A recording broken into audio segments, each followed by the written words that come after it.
And now, from beyond our dimension, this is the JeffMara podcast. Here's Jeff. My guest is Paul Northridge, who during his near-death experience met three light beings who gave unconditional love, which we are going to learn about today. Paul, thank you for joining me and welcome. Hi, Jeff. Thanks for having me on. I really appreciate it, mate. How my near-death experience happened was basically that I was 14 at the time. I was born with spina bifida. So that basically meant that I had problems with my legs from day one. So up to that point of 14 years of age, I had many operations. So I was quite well versed in having operations. Anyway, so when it gets to my operation when I was 14, they gave me a pre-med first. A pre-med is basically just to relax you before the actual anesthetic. And then just before the actual anesthetic, they gave me a muscle relaxant. The muscle relaxant was for the actual specific operation I was about to have. The operation I was about to have was called the Verona operation. I don't want to get too specific on that one, but they needed to relax my muscle to make it happen anyway. So as they gave me this muscle relaxant, I started then to feel very, very ill, very strange, very painful. Not to the point where I'm thinking, oh my gosh, I'm going to die. But I was thinking like, I'm not very well here. And so as I'm feeling that sensation and then suddenly feeling very, very painful in my hands, I looked at my hands and I'm seeing actually very big hands and red, swollen. And I said to my surgeon, Mr. Newton, Mr. Newton has done all my operations up to that point. He knows me very, very well. I said, Mr. Newton, please look at this. And as he's turning around, because he's preparing himself in the corner, he turns around. I can see his reaction to this day, even panicking. Oh my gosh, what's happened? And then as he's doing that, my lights go off. It's like my plug has been pulled, and it's all black. So I can actually still see black, which is weird. So I can see a color of black, but I can't see anything else, and I can't hear anything else. Anyway, so when I start then coming out of my body, that's when I can start then seeing things. I can then see staff below already trying to start resuscitation on me. So as I'm looking at that, I'm not panicking. I'm not thinking, oh my gosh, I'm dead. I'm not thinking that at all. I'm just thinking, oh, that's me. That's Mr. Newton. I'm just basically getting my bearings and trying to understand where am I and what's going on. And then the next stage was that I started noticing there was these three beings, as you mentioned in the introduction. There was these three beings that came to me, started coming from a different direction from where I was. I was basically at an angle of, hard to describe, but it's like it wasn't directly above my body. So I was like, I could see say that was my body here, and then I was like a bit of an angle like that. So, and then I saw these beings coming from a different direction. As they came towards me, I felt their love. I felt that they knew me. I knew them. It felt like old lost friends or family or something, but a lot of love came from them. And I think it came from me as well, like literally. As they said, Paul, they didn't say names even, but they said, do you want to go away from there? And I agreed. And as I agreed, it was like I was like whisked away into the next realm. And again, time becomes very, very surreal. It becomes very hard to describe what time is. Time doesn't happen anymore. So as I get to this next realm, I just whisked into this next realm. What I could see then was the vast. It was a vast area. There was no, from what I can remember of it, there was no land because you're not walking anymore. You got no legs. You got no arms. You got no eyes. I was just like a light being as well, I believe. So a light being is like Hard to describe, really. It's like a shiny, clear, kind of silvery color, bright, very, very glowing, emitting a lot of color as well. So that kind of a vibe, I guess. But I didn't see myself in the mirror, so I can't say if I was that, but I'm guessing I was. And then they showed me around. That's how it all began. It's my understanding that first you went to this black environment. Then from that environment, you went to outside of your body looking down. How long do you think you were in the black environment for? Good question. Don't know really. It felt not too long because but I'm guessing so because I'm seeing staff above me, down below me. Sorry, seeing them. So not too long after I probably, it happened. I'm guessing that they went and pounced onto me and started trying to resuscitate me. I'm guessing not too far. It could have been that I fainted. It could have been. But in my own feeling, it felt like I said to you earlier, it feels like someone just pulled my plug out, just like switched me off for a second. Right. Well, I don't feel like you fainted or because you weren't unconscious. You understood that you were in a black area. Yeah, exactly. Yeah, I understood. I understood it was black. Yeah. So, what did the beings look like? There's a film called Knowing. I think it's got Nicolas Cage in it, and it was basically they showed these beings towards the end of this film, Knowing, where they were more like aliens in that particular film.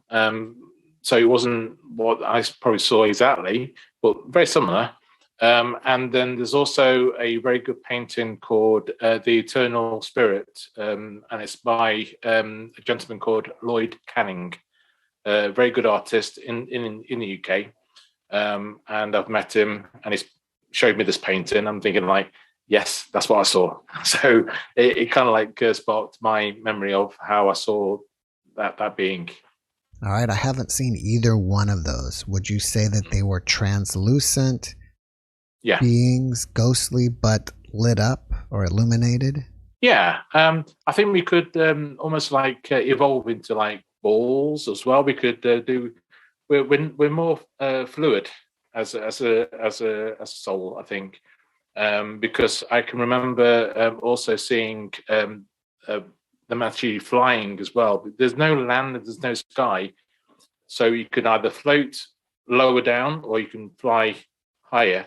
And I can remember having seeing and shown around. Whilst it showed me around, I saw some beings having a bit of game, some with a ball, some kind of another kind of a ball though. But whilst I was doing that, they looked like having a lot of fun and enjoying themselves. But in regards to how I saw the three beings, yeah, they were definitely. When I first saw them, they were almost like human in shape. They had like a head, shoulders, and then it started to like evaporate a little bit. But it was like colors of silver in most, and then very colorful as well. But hints of like sparks and colors emitting from them. Did you happen to get a glance of yourself, like possibly your hands or legs? No. Not at all. Not at all. The only sensation I would say about myself was that being a disabled gentleman, well, young lad, it felt quite free. That's the only thing I remember coming back out, and when I did really eventually realize what it was, I felt like I want to go back there again, kind of thing. It was a nice feeling of like a bit of freedom away from the body, which was nice for me. Now, you said that they showed you around. Can you tell us more what you saw? Yeah, so there was definitely this game, this sporty game in the air. Then I saw things like other souls arriving as well. I saw them coming in with their other guides. It felt like the three beings with me were guides, and I feel like every time that someone does arrive, they go with a guide or a few guides. I came with three for some reason. but maybe there was some with maybe one or two, I don't know. Yeah, very busy, almost like hard to describe, but thousands of souls, thousands. It wasn't just like a few I could see. It was like massive area, but no land, again, because I'm not walking on anything. If I had to describe the area, it's almost like a dry ice, and then so you can't really see things on the land, so to speak. It's almost like a dry ice feel to it. And then I could see then another beings were some were having after trauma, they was having like some kind of booth. I kind of describe it as some kind of booth they was in, some kind of area where they could chill out away from other souls, don't get interrupted, and recharge themselves from that trauma that they had as a human being. So I felt like they were getting themselves back to an energy where they can go back then to the next things, what they wanted to do. So I saw that. And then what I was invited to do was then to have a life review. That was the next bit that I had, was the life review. The life review was very deep. It was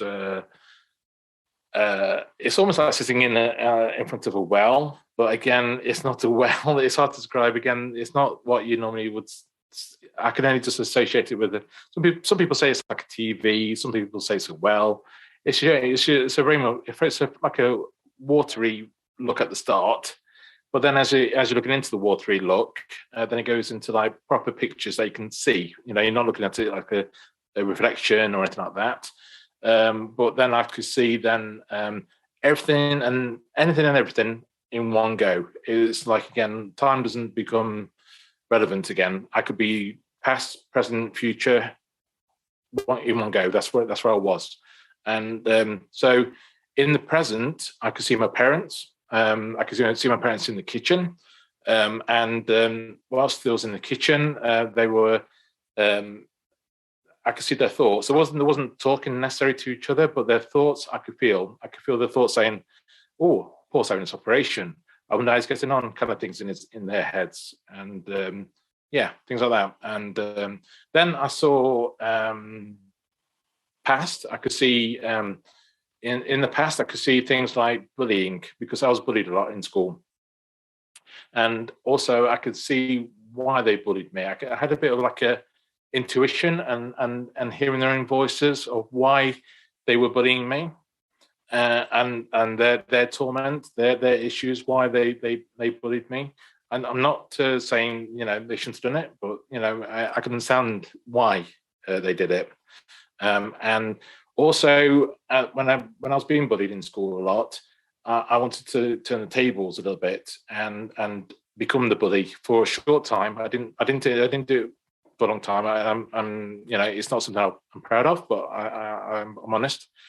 So I bullied for a while, and I could see the person that I bullied thoughts. I can see, oh, Paul's not normally like this. Why is he doing that? Confusion, anger. I felt all that emotion from them.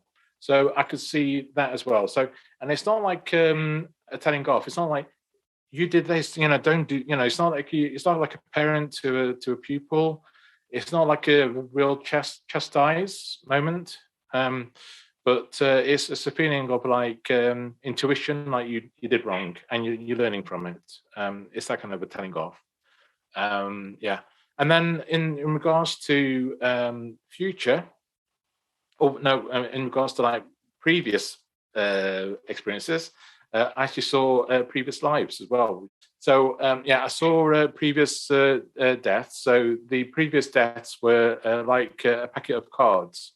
So it's like in quick succession, I saw death, like almost like a fan in how it looked. But I saw one particular death that was quite surreal, and it was dying on some spikes.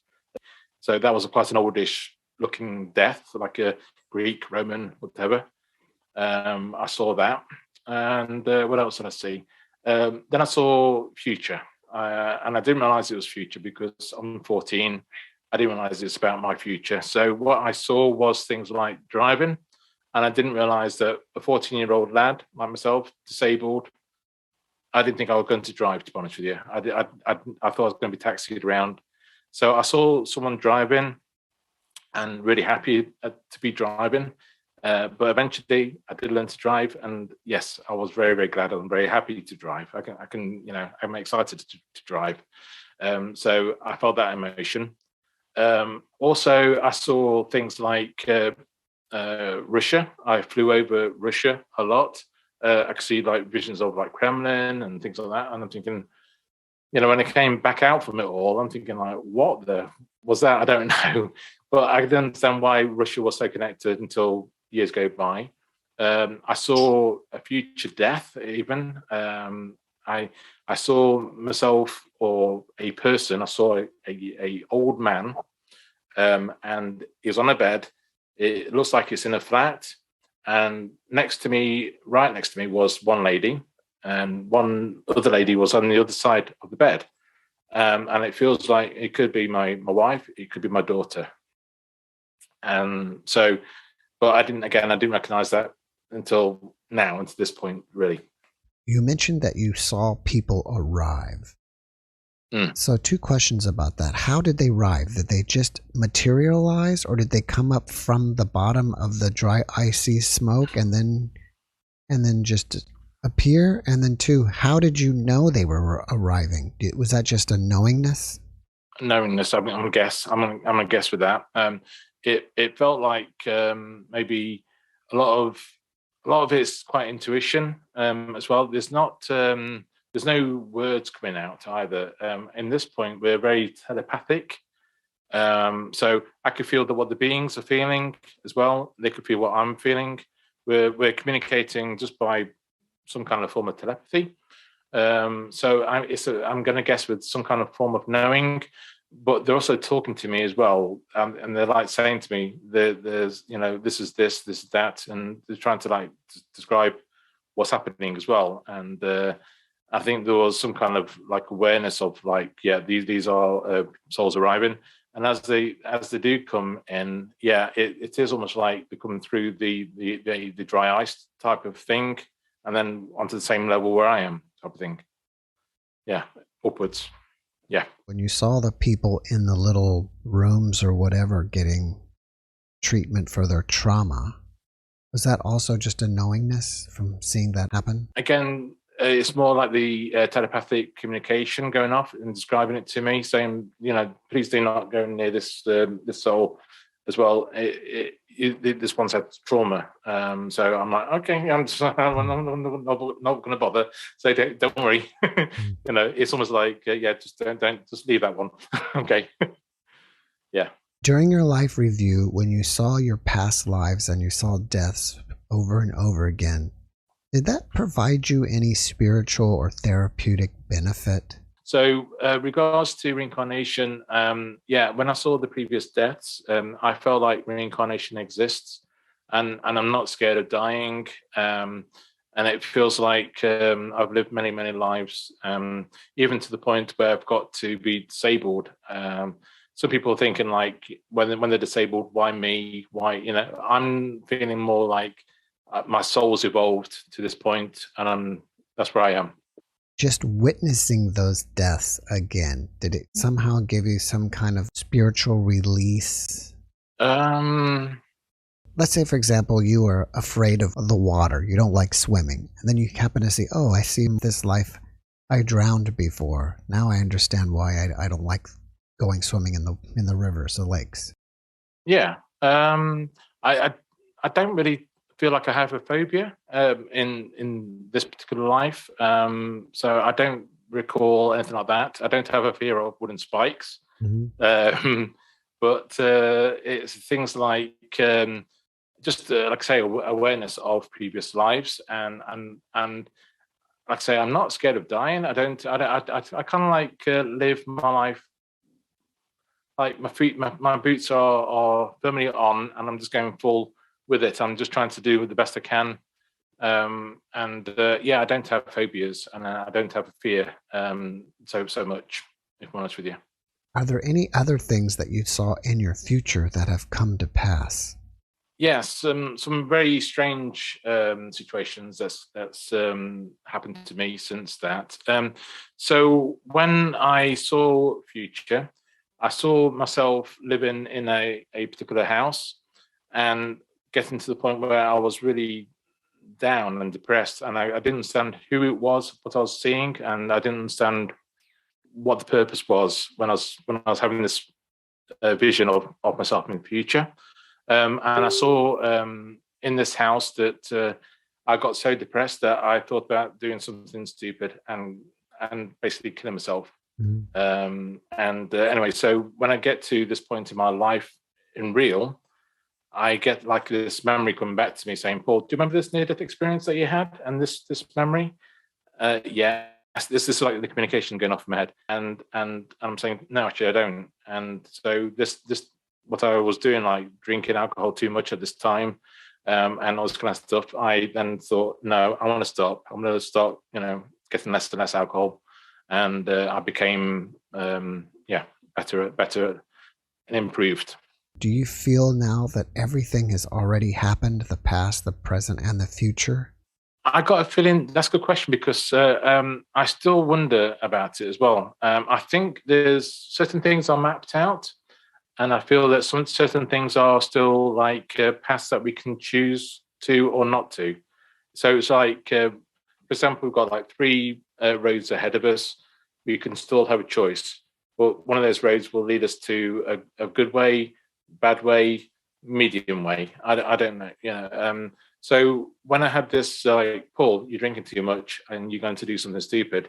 That's the bad way, isn't it, Paul? I'm like, yes, it is. Okay, so let's go a bit more better. So, and from that conversation in my head at that point, it led me then to the next point, and that's where I then started to meet up with my wife eventually. And my wife is a Russian lady, and I managed to see Russia in my near-death experience, but I didn't understand why until, like, say, years go by, and then Russia really plays a big part in my life. But in my near-death experience, I didn't see a white wedding either, and that's probably why once I realized it was a near-death experience and all these life review stuff, I saw, as a young lad, I saw to myself that I'm not going to get married, am I? I literally thought, I'm not going to get married. I can't. I don't remember seeing a white wedding, so what's the point? Type of thing. That was my thoughts. Anyway, long story short, I get married in Russia, but my wife is been married before, and she said, Paul, I don't want a white wedding this time. Sorry, but I don't want a white wedding. And I want it to be in a registrar office, and I want, I'm not thinking, now I get it. So I saw some kind of ceremony where I was nervous and excited and all that kind of thing, and everyone's happy to see me. I'm thinking, like, what is that then? What? And then eventually I realized it was my wedding in Russia. Afterwards. All right. So after the life review, what happened next? So I remember having like an education as well. So the education was like the meaning of life almost. It was like seeing like a baby and how the embryo then becomes like a spark of consciousness, and then grows into a child, and all that kind of thing. I can remember seeing some kind of a form of education, but when I was 14, I didn't realize it was a near-death experience really. And a lot of if I can go back in time and say, Paul, that was a near-death experience at 14, write things down, okay, don't forget it. That would have been awesome. But I kind of, like, at 14, I'd never heard of near-death experiences. And I thought that was a very vivid dream. But that education section was quite vital, and I wish I could regress myself to remember all that vastness. It was huge, but I can't remember half of it, to be honest with you. But I remember cats communicating and how they communicate to their owners, with, like, from their neck, they're like purring, and they're like, I can see the colors hitting the owner, like good energy and healthy and happiness, love, hitting them with these colours from purring. Dogs basically are there to help and make love, unconditional love, and all that kind of thing, protect, and all that kind of thing. So they're built for that. So it's that kind of intuition as well. I can remember. Do you understand the purpose of cats, like dogs? They didn't give me that kind of. I mean, dogs was more like a purpose of love, unconditional love, and protection. Cats were showing their love, but by this purring. But there was nothing more about that, from what I remember. Yeah.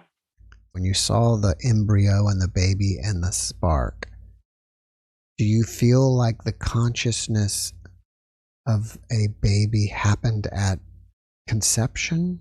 I think it is more like, from what I remember, the spark of it was like the conception part, yes, and then the embryo starts. It's like, yeah, and then that's where the consciousness evolves from there, yeah. So after the education happened, then what did you do? After the education, I then was invited then to, do you want to go back to Earth, back to your body, or do you want to stay here? So that was basically the choice. And as the question was being asked, I'm thinking, and I'm describing my thoughts. I'm young still. I want to see my family, and at the same time, the souls that were with me, the three beings, they're almost like saying, "Yes, you're correct. Yes, you're right. Yes, you know." So almost like an agreement that I would go back. And as that was asked of me, I remember behind the three beings, everyone says about a bright light, and I remember that's where at that point that's where the bright light started coming. It was then almost like because you ain't got eyes, but it's very bright, and it was like almost like evolving energy. That's where I saw that light coming at that particular moment. Would you feel that that light was God?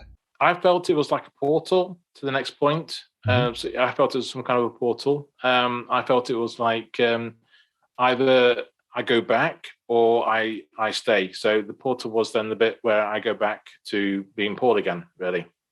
That's where I felt. So I think I was then at that point when I said yes, I agree, and then that's it. And then I wake up in the hospital after the operation being done.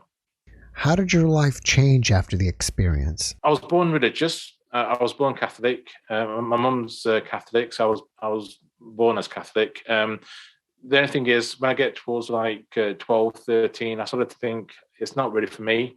I'm not anti-religious. Don't get me wrong. You know, everyone's got their own choices. Everyone can choose what they want to do. I'm free on that one. So don't, you know, hopefully people don't see it as a negative thing. So everyone can choose what they want to do. But my in particular path is that I don't want to be religious. I'm more spiritual, and I'm also I have a lot of empathy. So I feel that I'm very good at recognizing people's emotions. I'm very well connected, quite intuitive. I trust my gut instinct a lot, and so that's where I am after the near-death experience, I feel. Do you feel that it was more real over there than here, and here is a dream? Yes, I would say this is home. The place where I go to is home. That was home to me.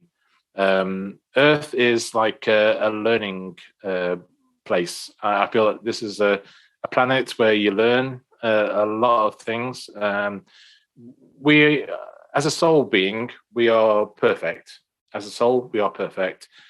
As a human being, we're not. We're tainted. We are going into it. So our soul is in this suit, and we have to then deal with a lot of things. So maybe it's our DNA, maybe it's our experiences as a kid that's given us a bit of trauma, and we have to like deal with those things. But again, I do believe some people believe that again, why me? Why did I have this? Why did I have that? But these are life lessons. These are here to teach us. even though something's been quite traumatic, I think it happens for a reason sometimes. I do believe in synchronicity. After you transition and go back to the other side, do you think you want to reincarnate back to the earth again? I think I don't know if I have a choice of being if I have a choice to reincarnate or not. I don't know. I got a feeling that we are on a system. I think we're on a system, and I feel that it's a system that means that we have to keep coming back here to learn. And I do remember also seeing like a tapestry. There's like a woven tapestry of life, which some people maybe you might have talked about with you. And it's like life experiences on each thread. I remember seeing that as well, and it's like a live woven thing. It's hard to like the circuit board of lives. I remember seeing that. What inspires you about your experience? I'm inspired to help people. I want to connect with people and help people. The job that I do is in recruitment, and I feel like I'm helping a lot of young people to become something that they want to do. So that's inspiring to me. Also, I work I'm working on a channel called Unite Planet, which is this logo. Unite Planet is about uniting people and also to learn about ourselves, learn about what is consciousness. And there are some things that people will consider conspiracy theory. But again, I like to think it's more like open-mindedness about certain topics as well. So that's what I like to do. So yeah, my channel, which I'm sharing with my friend Johnny, we made it together. So that's what we're doing. And also I written my book, which is over here. It's Walk of Life, Feet on the Ground. It's on Amazon. It's basically my autobiography where it tells you about how it's like growing up as a spina bifida lad. Also about my near-death experience. Also about other things that's happened to me. So many things. So it's basically lots of humor, lots of a lot of people say how great it was in humor. Lots of counseling type of stuff as well. People felt it was very self-help in many ways as well, because they connected to it and it helped them a little bit. So yeah, that's the reason why I did the book as well. Do you think that during your experience you were shown what your purpose of life is? My purpose of life is basically to help people, and I feel it's to those three key words that I came back out with, which was love, learning, and connection. That was the three buzzwords I came out with, and that basically says to me that we need to make a lot of good memories for people. We need to learn and progress our soul. That's what I feel that we're here to do. Yeah. Have you noticed that after your experience, you started having abilities that you didn't have before that could be considered psychic? No, unfortunately not. I'm intuitive. I'm very. I do have good intuition. I do have. I'm very intuitive. I do have a few things that's happened to me where I was a music teacher for many years, and one gentleman, I basically was teaching him. We had a good connection with each other as well. We was very well connected. And anyway, I said goodbye to him. And as I'm driving out of his drive, then I had a thought in my head, Paul, that's the last time you will see him. And I'm thinking like, really? And then on a few days afterwards, I get a phone call. His wife calls me and said, Paul, I'm sorry, he passed away. And I'm thinking, oh, that was quite strange. I do have a few moments like that, things like that. Did you happen to hear any music while you were on the other side? I don't recall music. I don't recall. I don't recall anything like music at all. I just remember communication, again, through telepathy. And I remember the whole place being love. It's almost like an energy of love in there. I don't recall seeing any buildings. Some people say they saw buildings, they saw faces. I don't recall faces. I just remember seeing souls and no sounds. I'll be honest with you, no sounds apart from that communication. Is there anything else in the future that you saw? I remember seeing quite vividly a phone in my hand. And that was when I came back out of my near-death experience, a 14-year-old lad. I was thinking, like, what was that gadget? I'm curious to know what that gadget was, because it had so many things. I mean, I think even at that time, there was no mobile phones at my 14 years old. But this gadget was in my hand, so I'm thinking, like, what was I, if it was me, again, on reflection, what was that thing? And eventually, I remember now thinking, yes, it was a mobile phone. So, this gadget could do everything and everything. I'm thinking, like, that is a good gadget, whatever it is. So I remember seeing that. What else did I see? I think I would like to know about regression from my own experience. If anybody knows of anyone that's had a regression, and that education that I saw, I would love to learn that again. And if anyone's had regression or had any knowledge of that, what it's like to have that done, is it a good thing? Is it a bad thing to do? Are there any things of the future that you saw that haven't come to pass yet? No. What I saw was major things. I didn't see like small things. I mean, even when I had the mobile phone in my hand, it was actually quite a big moment in my life. It was quite a turning point again in my life. It was a big event. That's why I saw the phone in my hand, and it was also quite a dark point in my life. So I don't want to go into that too much. But what I saw also in the future was Russia, and then a future death. A major like a major situation going off, a major event like a wedding, which I didn't know it was a wedding. But I don't recall things like my dad passed away a couple of years ago. I don't remember having that going off in my head. I think there's certain things that they try to. I think there's certain things that they try to not show you, because I think it would be quite painful. When these future things actually happen, have you forgotten about them? And then when they happen, you're like, I remember seeing this now in my NDE. Yeah, I go with that. Yes, certain things like jolt my memory. Yes, I go with that. Yeah, I'm very the kind of person, even in my work that I do. If someone just says the word email to me, I'm like, oh yeah, it's not necessarily that email that I'm talking about, but another email. I'm very so it sparks other things. So my memory is not always super duper, I'll be honest with you. And again, I'm 50, so and it was 14 when it happened. If I had a choice where, if I was my 50-year-old self going over to my 14-year-old self, I would, like I said, I would definitely say, write some notes down, Paul. You'll need it, and it would have been that would have been awesome. Because when I was 14, I'd say I didn't know about near-death experience. I came to like 20 something. I watched the documentary, and it was about near-death experiences, and I'm thinking, like, that was it. That was why, because it was dream. I thought it was, when I came out of that near-death experience, I thought it was a vivid dream. I literally thought it was a vivid dream. Mr. Newton, my surgeon, said Paul did die to my parents. He did say, I'm sorry, but we had to resuscitate me.